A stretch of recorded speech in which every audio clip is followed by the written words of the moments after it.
So, clearly, lahat ng attempts niya to make me reconsider my resignation, na sinabi niya magstay lang ako as Department Secretary o DepEd, na sinabi niya gusto ko bang lumipat sa ibang posisyon, sabihin ko daw sa kanya, na sinabi niya pwede ba akong tumulong sa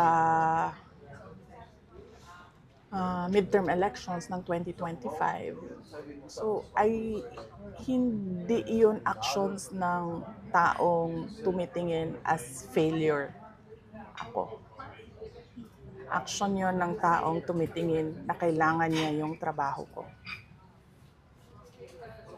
So, hindi ko alam saan nanggagaling yung sinasabi nilang failure ako as a Department of Education Secretary. At ang clincher dito, hindi yun eh. Hindi yung gusto niya akong manatili at magtrabaho para sa kanya sa administrasyon. Yun yung pag-alis ko, nagbeso-beso siya sa akin. This was 10:25 or 10:30 in the morning. Ba, sa oras ko. Hindi lang ako sigurado sa oras. Yes, tama. Kasi ito yung pumasok sa isip ko eh. Tama yung oras ko. 10:25, 10:30 naman. Amoy alak siya. At kung ako ang pahulain, kung ano yung alak na yon, whiskey.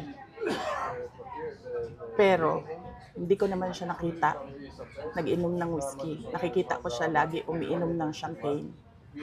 Pero amoy alak siya at 10:30 in the morning.